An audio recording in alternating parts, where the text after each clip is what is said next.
नमस्कार विद्यार्थी मित्रांनो, स्वागत आहे तुमचं आपलं चॅनल एमपीएससी विश्ववरती। तर मित्रांनो, आपण मागे जी कंबाईन पीवायक्यू अनालिसिसची एक सिरीज सुरू केली होती, त्यामध्ये आपण जवळपास 2011 ते 2023 चे जेवढे काही कंबाईन पूर्व परीक्षेला म्हणजे गट ब आणि गट क ला आलेले जेवढे काही प्रश्न असतील, तो प्रत्येक प्रश्न आणि त्याचं स्पष्टीकरण या पद्धतीने आपण जवळपास 150+ लेक्चर चॅनलवरती मी फ्री ऑफ कॉस्ट तुम्हाला शिकवले होते, बरोबर।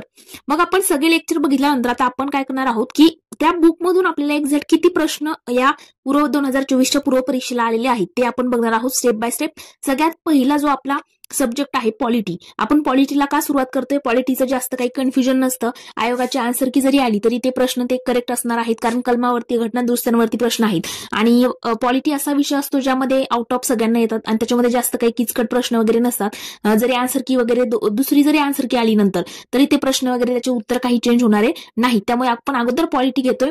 तर बघा, पहिलाच प्रश्न मित्रांनो या ठिकाणी आहे 51वा प्रश्न। आता हा क्वेश्चन सेट कोणता आहे, तर हा बी आहे बघा, ही बी नंबरचा सेट आहे हा। आणि त्यामधला पहिलाच प्रश्न या ठिकाणी काय दिले की भारतीय राज्यघटनेतील कोणते अनुच्छेद राज्य विधिमंडळाशी संबंधित आहे असं विचारले। म्हणजे अनुच्छेद म्हणजेच काय, कलम। तर मग ते असं कोणतं कलम आहे की जे राज्य विधिमंडळाशी संबंधित आहे असं या प्रश्नात विचारलंय। आणि मित्रांनो, याचं उत्तर जे आहे कलम 168 हे त्याचं उत्तर आहे। आता हा प्रश्न कंबाईन पीवायक्यू अनालिसिसच्या बुक मधून कसा आला, तर हा एकदम सोपा प्रश्न होता, प्रत्येकाला माहितीये। कलम 32 मध्ये त्या ठिकाणी आता डायरेक्टली तुम्हाला स्पष्टीकरणच दाखवते। ओके, मी छान प्रकारे पीडीएफ वगैरे बनवून तुम्हाला या ठिकाणी स्पष्टीकरणासहित आपण सगळ्या गोष्टी बघू। आता हे बुक जे आहे सरांचं बघा, कलम हा जो प्रश्न आहे, पहिलाच प्रश्न 50 नंबरच्या पेज नंबरवरती जर तुम्ही गेला तर त्या ठिकाणी आपल्याला जे 2 नंबरचं ऑप्शन होतं, 1 नंबरचं ऑप्शन होतं कलम या ठिकाणी 22। ओके, मग कलम 22 काय दिलंय की अटक आणि स्थानबद्धते विरुद्ध स्थानबद्धतेबाबतचं संरक्षण, म्हणजे तो पर्याय एलिमिनेट होईल। त्यानंतर एक ऑप्शन त्या ठिकाणी होतं कलम 25 म्हणून एक ऑप्शन होतं, ते पण चुकीचं असेल का, कारण विवेक बुद्धीचे स्वातंत्र्य आणि धर्माचे मुक्त प्रकटीकरण किंवा आचरण आणि प्रचार करणं, म्हणजे कलम 25 ते 28 आपल्याला माहिती आहे धर्म स्वातंत्र्याचा हक्क आहे, त्यामुळे ते 2 कलम त्या ठिकाणी एलिमिनेट करायचे, बरोबर। मग आता आपल्या पुन्हा पहिल्या प्रश्नाकडे आपण येऊ। तर बघा आता एक सेकंद, तर बघा आपला जो पहिला प्रश्न आहे, पहिल्या प्रश्नात काय दिले, कलम 22 आपल्याला माहिती आहे, कलम 25 आपल्याला माहिती आहे। आणि आता जर जो आपल्याला ऑप्शन दिलेला आहे कलम 168 चा आन्सर आहे, आता हे पण कुठं दिलेलं आहे कंबाईन पीवायक्यू अनालिसिसच्या बुक मध्ये, तर ते पण तुम्हाला मी आता सविस्तररित्या दाखवते। तर बघा या ठिकाणी बघा तुम्ही कलम 168 पेज नंबर किती कंबाईन पीवायक्यू अनालिसिसच्या बुक मध्ये, पेज नंबर 173 वरती याचं उत्तर दिलेलं आहे बघा। पेज नंबर 173 वरती उत्तर आहे कलम 168 राज्य विधिमंडळ, आणि हेच त्याचं उत्तर होतं। एवढं जरी वाचलेलं असलं असता तर ह्या सरांच्या जे बुकमध्ये मागे तुम्हाला महत्वाची कलम म्हणून एक हे दिलं होतं बघा, मी तुम्हाला सांगितलं पण होतं की कलम जे आहेत महत्वाचे कलम घटना दुरुस्त तुम्ही पाठ करा, तर त्या पुस्तकातले जे महत्वाचे कलम आहेत तर ह्या कलमावरती तुम्हाला प्रश्न येईल। तर त्यामध्ये बघा 168 नंबरचं कलम जे महत्वाचे कलम 173 पेज नंबर आहे त्यामध्ये याच्यावरती प्रश्न आलाय बघा, कलम 168 विधिमंडळ। मग आता 51 आपला प्रश्न झाला। आता पुढचा प्रश्न काय आहे, पहिला आपण बघितला आजच्या स्लाइडचा, म्हणजे त्या 15 प्रश्नापैकी पहिला आपण बघितला, समजून घेतला। आता बघा 52 नंबरचा प्रश्न, 52 नंबरचा प्रश्न काय आहे की राज्याच्या महाधिवक्त्याची निवड करण्याचा अधिकार खालीलपैकी कोणाला आहे। राज्याचा महाधिवक्ता विचारले, महान्यायवादी नाही। तर मित्रांनो बघा, राज्याचा महाधिवक्ता जो आहे त्याची निवड जी आहे, आता याच्यामध्ये मुख्यमंत्री तर येणार नाही, राज्य निर्वाचन आयुक्त येणार नाही, राज्य लोकसेवा आयोग येणार नाही, एकदम चिल्लर प्रश्न। इथे जर राष्ट्रपती थोडासा पर्याय असला असता तर थोडं कन्फ्युजन होण्यासारखं होतं, पण बाकीचे ऑप्शन पण एकदम चिल्लर दिलेले होते, त्यामुळे आपल्याला माहिती आहे राज्यपाल त्या ठिकाणी राज्याच्या महाधिवक्त्याची निवड करतो। पण तरी पण कंबाईन पीवायक्यू अनालिसिसच्या बुक मधून हा प्रश्न कुठून आलाय, पेज नंबर सहित तुम्हाला सगळ्या गोष्टी इथे मी सांगेल। तर बघा आता हा चॅप्टर कितवा, 19वा, पेज नंबर किती बघा 166 पेज नंबर, इथंच दिलेले बघा सरांनी काय दिले की महाधिवक्त्याबद्दल दिले, कलम 165 आहे, महाधिवक्त्याचं नेमणूक राज्यपाल करतात, बघा इथंच दिलेले, इथून तो प्रश्न आलाय। तिसरा प्रश्न पण आपल्याला सरांच्या बुक मधून दिसला।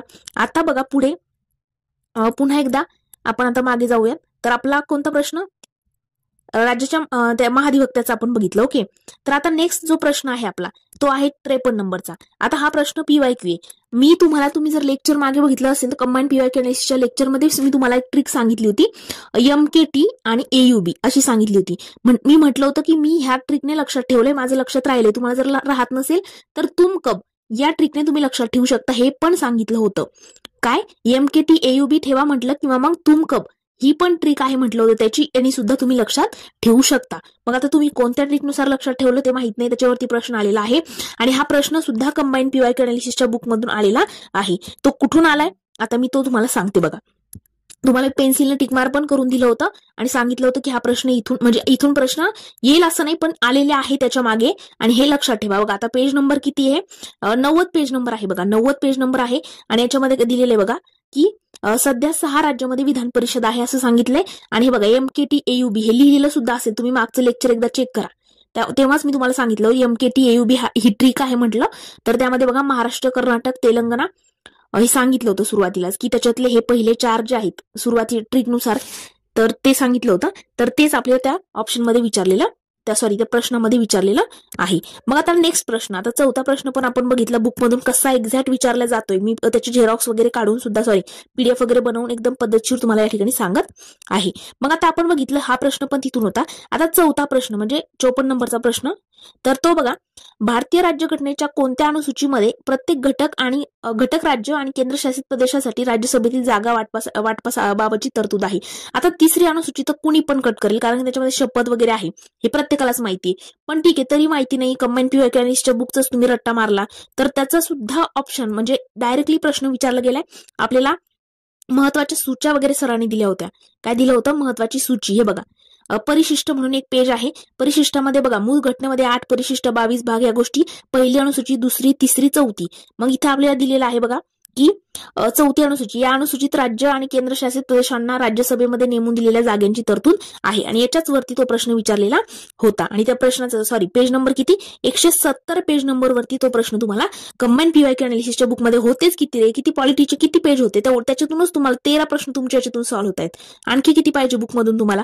आणि जर सगळं बुकचं चांगलं रिव्हिजन झालं तर बाकीचे तुमचे लॉजिकने सुटतात, बाहेर काहीच वाचायची गरज नव्हती बघा. तर हा प्रश्न पण सुटला. आता 55 प्रश्न काय विचारलाय की कोणत्या घटना दुरुस्ती अन्वये ग्रामसभेला संविधानिक दर्जा प्राप्त झाला? आता आपण या ठिकाणी 61वी आणि 71वी म्हणजे जे खूपच नवीन विद्यार्थी ज्यांनी वाचलेलंच नसेल त्याचं ठीक आहे, पण आता तुम्ही 1-2 रिडिंग झाल्या असेल तुमच्या तर तुम्हाला हे एक्झॅक्टली हे 2 पर्याय इथेच तुमचे एलिमिनेट होतात. 73वी 74वी हे प्रत्येकाला माहिती आहे. त्यामध्ये पण थोडंफार कन्फ्युजन होतं, पण हा प्रश्न सुद्धा बघा कुठून आलाय. या प्रश्नाचं पण स्पष्टीकरण 73वी आणि 74वी जी घटना दुरुस्ती आहे तर त्याचा पण प्रश्न जो आहे इकडे बघा. आता हे पेज नंबर किती आहे? पेज नंबर 67 आहे. मी तुम्हाला सांगताना सांगितलं होतं, आपण 7वा मला वाटतं चॅप्टर होता हा, त्यामध्ये सांगितलं होतं की तुम्ही हे वाचून घ्या. मी प्रत्येक त्या ठिकाणी वाचत बसणार नाही, तुम्ही झेरॉक्स काढून स्क्रीनशॉट काढून घ्या सांगितलं होतं महत्वाच्या घटना दुरुस्त्याच्या. तर बघा 73व्या घटना दुरुस्तीवरती प्रश्न होता की बघा पंचायत राज 11वी अनुसूची समाविष्ट, 29 विषय आहेत, भाग 9 समाविष्ट करण्यात आला. 73वी घटना दुरुस्ती. आणि 74वी काय आहे? शहरी स्थानिक स्वराज्य संस्थेबाबतची आहे. तर इथून तो प्रश्न आपला सुटतो. मग आता जो आपला नेक्स्ट प्रश्न आहे, तर एक सेकंद हा, नेक्स्ट प्रश्न आपला, तर बघा या ठिकाणी हा बघितला. आता बघा 55वा आपला प्रश्न चालू आहे. आता मागे कोणता बघितला? हा बघितला बरोबर. आता 55वा प्रश्न आपला काय की कोणत्या घटना दुरुस्ती अन्वये ग्रामसभेला हा बघितला आपण. आता भारतीय बघा हा 56वा प्रश्न जो आहे. आता ठीक आहे, हा प्रश्न एक्झॅक्टली अशा लाईन्स वगैरे तुम्हाला दिसणार नाही, पण लॉजिक लावायचं होतं इथं पण. बघा भारतीय संसदेबाबत खालीलपैकी कोणतं विधान बरोबर आहे असं विचारलं. स्वातंत्र्यानंतरची तात्पुरती संसद, त्या ठिकाणी आपल्याला विचारलं काय अगोदर मी प्रश्न बघा तुम्हाला अनालिसिस करताना पण सांगितलं होतं, जेव्हा विधानात्मक प्रश्न येतो तेव्हा काय विचारलं याला अगोदर तुम्ही गोल करत जा, असं मी तुम्हाला पहिल्या 4-5 लेक्चरमध्ये सांगत गेलेली आहे. आणि नंतर पण खूपदा रिपीट केलंय तेच की इथे गोल करायचं, बरोबर नाही म्हणजे काय, बरोबर विचारलं, चूक, योग्य, अयोग्य, अशा पद्धतीने मी तुम्हाला सांगत होते. तर मग बरोबर विधान विचारले की स्वातंत्र्यानंतरची तात्पुरती संसद ही एक सदनी होती, तर हे बरोबर आहे विधान.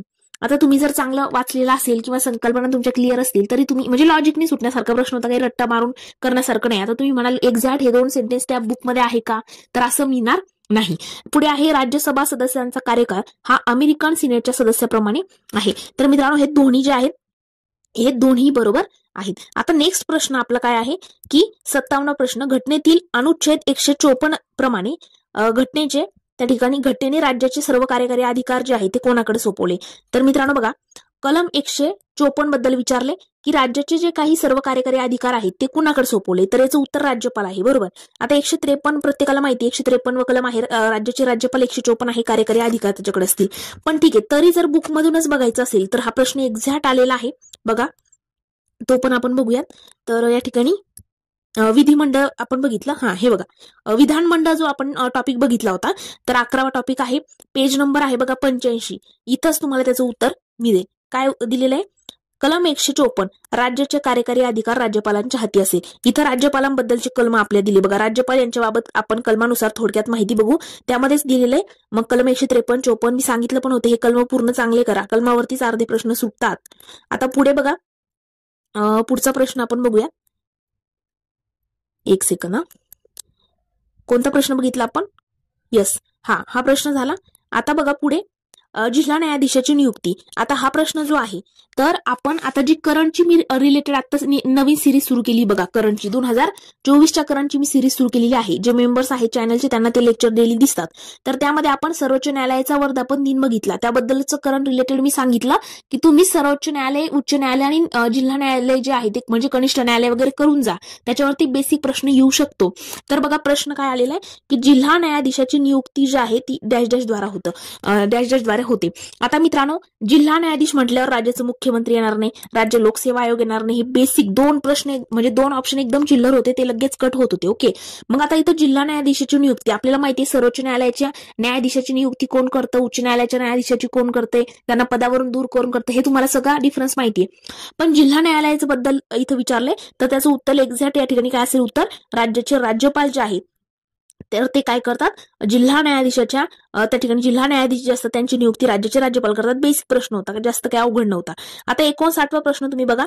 घटनेच्या कोणत्या अनुच्छेदामध्ये प्रत्येक उच्च न्यायालय हे हे अभिलेख न्यायालय असेल असं स्पष्ट करण्यात आलेलं आहे? काय विचारलंय की घटनेच्या कोणत्या घटनेच्या कोणत्या कलमामध्ये असं सांगितलं की उच्च न्यायालय हे अभिलेख न्यायालय असेल? आता याचं जर स्पष्टीकरण तुम्ही बघायला गेला तर एक सेकंद, मी याचं पण स्पष्टीकरण तुम्हाला ज्या अभिलेख न्यायालयाबद्दलचं आहे.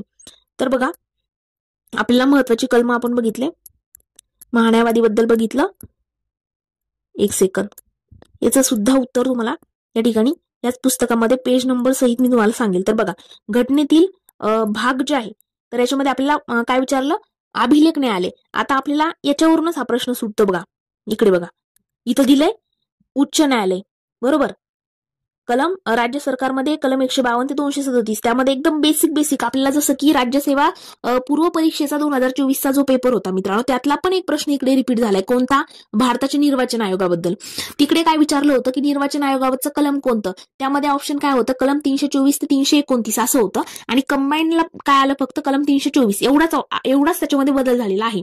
तर मग त्याचं उत्तर या ठिकाणी किती होतं? 324. त्याच पद्धतीने इकडे काय आलंय बघा, उच्च न्यायालयाचं प्राधिलिक न्यायालय. तर आपल्याला एवढं माहित पाहिजे कलम 214 ते 232च्या दरम्यान उच्च न्यायालय आहे. काय? कलम 214 ते 32च्या दरम्यान उच्च न्यायालय आहे. त्यावरूनच तेवढाच जरी माहित असेल तरी तो प्रश्न आपला सुटतो.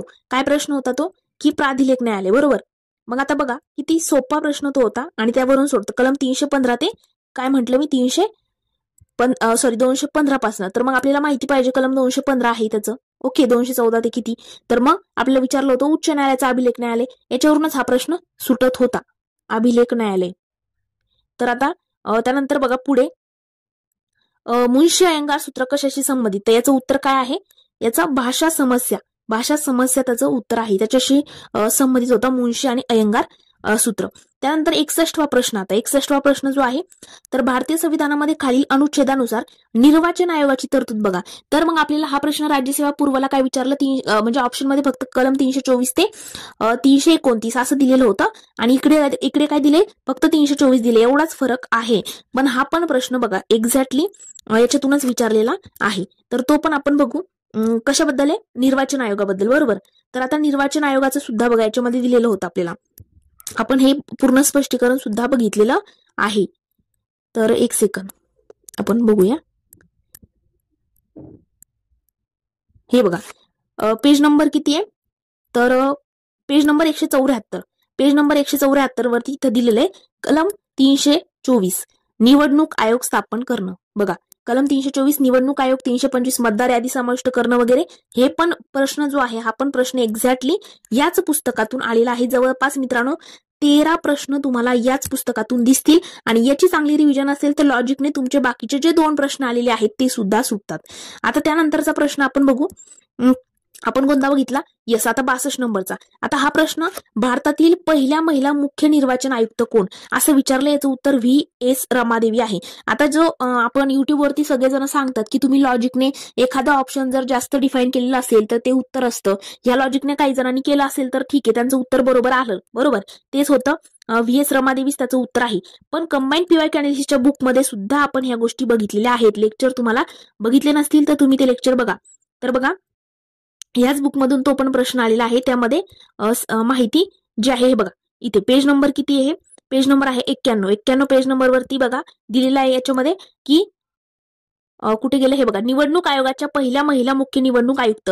तर याचं उत्तर आहे V.S. रमादेवी. आणि तिथे जास्त डिफाईन केलेलं आन्सर ज्या वेळेला असतं, आपण लॉजिक म्हणतो ना, तर ते लागलेलं आहे या प्रश्नाला. ओके, म्हणून काही वेळेला लॉजिक पण लागतात. तर असं नाही की पूर्णपणे आपण मजाक घेतो त्या लॉजिकची, पण ठीक आहे, लागलं इथे लॉजिक. ओके, त्यानंतर आणखी पुढचा प्रश्न बघा, 63 नंबरचा प्रश्न आहे की राज्यघटनेतील कोणत्या अनुच्छेदामध्ये पंचायत राजशी संबंधित असलेल्या जिल्हा पंचायत, ग्रामसभा, मध्यस्तर, गाव इत्यादी शब्दांच्या व्याख्या दिलेल्या आहेत असं विचारले. आता आपल्याला कंबाईन PYQ अनालिसिसच्या बुकमध्ये डायरेक्टली सरांनी एक चार्टच्या स्वरूपात दिलं होतं बघा. मी म्हटलं होतं की मी तुम्हाला सगळंच वाचत दाखवणार नाही, फक्त इकडचे लेफ्ट साईडचं आपण वाचलं होतं आणि दुसरं तुम्ही स्क्रीनशॉट काढून घ्या असं सांगितलं होतं बघा. पेज नंबर 146 वरती, पेज नंबर 146 वरती हे बघा, इथं दिलंय सगळं की कलम 243A पासून 243O पर्यंत आहे. आणि एक सेकंद इथे दाखवते तुम्हाला. हे बघा, ग्रामसभेला घटनात्मक दर्जा, ह्या सगळ्या गोष्टी आपल्या इथं दिलेल्या आहेत. याच्यावरूनच तो प्रश्न तुमचा सुटतो. ओके, 243-44 मध्ये काही मुलांना कन्फ्युजन झालं तर 43 त्याचं उत्तर आहे. हे पण पुस्तकाच्या स्वरूपात, आणि इथंच नाही, पुढे पण भरपूर 2-3 पेजवरती त्याचं आन्सर त्या ठिकाणी सुटतं, ते वाचलेलं तुम्ही असेल तर. आणि त्यानंतरचा प्रश्न जो आहे, तर बघा एक सेकंद, आपण काय बघितलं आता? रमादेवी बघितलं, 243 कलम बघितलं. यस. आता खालील विधानं लक्षात घ्या. आता हे जे दोन आहेत, सध्या भारतीय राज्यघटनेच्या 8व्या परिशिष्टामध्ये 22 भाषा. आता हे प्रत्येकालाच माहित होतं की याचं उत्तर ए जे आहे तर विधान योग्य आहे. बरोबर. आता विधानात्मक प्रश्न होता, याचं योग्य आपल्याला ओळखायचे होते. ए योग्य आहे माहितीये, बरोबर. वरीलपैकी कोणतंच नाही का योग्य? ए आहे माहिती, हा पर्याय एलिमिनेट होईल, हा पर्याय एलिमिनेट होईल. राहता इथे 50-50. मग बी नंबरचं जे आहे, इथं आपल्याला घटना दुरुस्तीमध्ये कन्फ्युजन झालं. बरोबर. याच्यामध्ये 92वी घटना दुरुस्ती कशासाठी होती? बोंड वगैरे त्या ज्या हे होत्या. आता ते पण मी सांगते, पुस्तकातूनच प्रश्न आलेला आहे. आणि त्या घटना दुरुस्त्या सुद्धा मी तुम्हाला सांगितलं होतं, रिपीट सांगितलं होतं. तर बघा एक सेकंद, हे बघा, आता हा पेज नंबर किती आहे? 19 पेज नंबर. 19 पेज नंबरवरतीच दिले बघा. प्रश्न होता आपला 31व्या प्रश्नामध्ये याचं उत्तर आहे बघा, दिलंय इथं की 8वी अनुसूची कलम 344(1) ते 351 संबंधित आहे. यामध्ये 22 भाषा आहे, पण इंग्रजीचा समावेश होत नाही. इथून हे आपलं पहिलं विधान झालं. डायरेक्टली विधानात्मक प्रश्न असे डायरेक्टली मिळत नाहीत. पूर्ण सेंटेन्स इथं डायरेक्टली दिलेला असेल का? नाही. अशा पद्धतीने त्या ठिकाणी लॉजिकने तुमचे प्रश्न सुटतात. तर बघा, आणि दुसरं जे होतं तिथं आपल्याला दिलं होतं 92वी घटना दुरुस्तीनुसार कोकणी आणि नेपाळी दिलं, पण तसं नव्हतं. 71वी घटना दुरुस्तीनुसार कोकणी, नेपाळी आणि मणिपुरी आहे. आणि 92वी नुसार बघा बोडो, डोंगरी, मैथली, संथाली आहे. म्हणून दुसरं विधान त्या ठिकाणी चुकीचं आहे आणि पहिलं बरोबर. अशा पद्धतीने या पुस्तकातून तो सुद्धा प्रश्न आपला पॉलिटीचा सुटतो. मग त्यानंतरचे जे प्रश्न आहेत, आणखी मला वाटतं 2च प्रश्न बाकी आहेत, बाकीचे सगळे आपण याच्यातून बघितले. आता कोणता प्रश्न बाकी आपला? तर हे बघा 65वा आणि आजच्या लेक्चरचा लास्ट प्रश्न की ग्रामपंचायतीचे संघटन हा विषय भारतीय राज्यघटनेच्या डॅश अनुच्छेदामध्ये आहे, म्हणजे कोणत्या कलमात? आता हा इतका बेसिक प्रश्न झालाय ना, कितीतरी वेळेस रिपीट झालाय हा प्रश्न, तरी पुन्हा आयोगाने विचारलाय. म्हणजे जर तुमचे ठीक आहे हे पुस्तक जरी तुमच्याकडे नसेल, याची जरी रिव्हिजन नसेल, फक्त तुम्ही 21,000 प्रश्नसंच जरी चांगला केला असता पॉलिटीचा, तरी तुमचे प्रश्न 10+ बरोबर आले असते. आता हा प्रश्न सुद्धा सरांच्या बुकमधूनच म्हणजे ठीक आहे PYQ मधूनच तो एक्झॅक्टली जसं तसाच कॉपी झालाय, पण तरी तुम्ही या बुकमध्ये सुद्धा दिलेलं होतं ते तुम्ही वाचायला पाहिजे होतं. बघा या ठिकाणी एक सेकंद आपण बघू इथे. हे बघा 150 पेज नंबर आहे. 150 पेज नंबरला आपल्याला एका 31व्या प्रश्नाचं स्पष्टीकरण होतं. त्यामध्ये आपण बघितलं होतं कलम 40 मार्गदर्शक तत्व आहे, त्यात ग्रामपंचायतीच्या स्थापनेची तरतूद आहे आणि त्यावरून तो प्रश्न सुटत होता. तर अशा पद्धतीने मित्रांनो ह्या बुकमधून तुमचे जीएसचे जे काही प्रश्न, आणि मॅथ रिझनिंग पण खूप सोपं होतं आजच्या पेपरचं. ओके, मॅथ रिझनिंग मध्ये पण तुमचे रिझनिंगचा तर एकही प्रश्न चुकायला नको होता. मॅथचे पण खूप बेसिक प्रश्न होते आणि फक्त तुम्हाला टाइम जो आपल्याला जेवढे काही 59-60 मिनिटं मिळतात असतात तेवढ्यामध्येच तुम्हाला ते सगळं मॅनेज करायचं असतं. टाइम म्हणजे मुलांना पुरत नाही. बघा पॉलिटीचे जवळपास तुमचे 14 तरी बरोबर यायला पाहिजे होते. एकदम बेसिक प्रश्न होते सगळे. ठीक आहे, ऐन वेळेला आठवत नाही.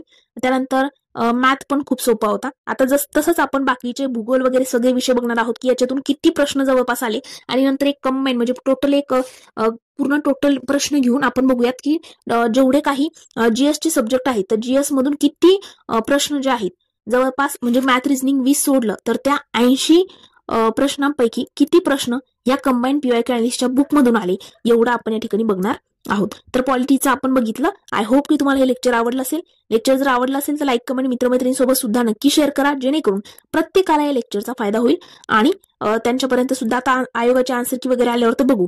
ओके, तर आज आपण इथेच थांबूया. Thank you so much.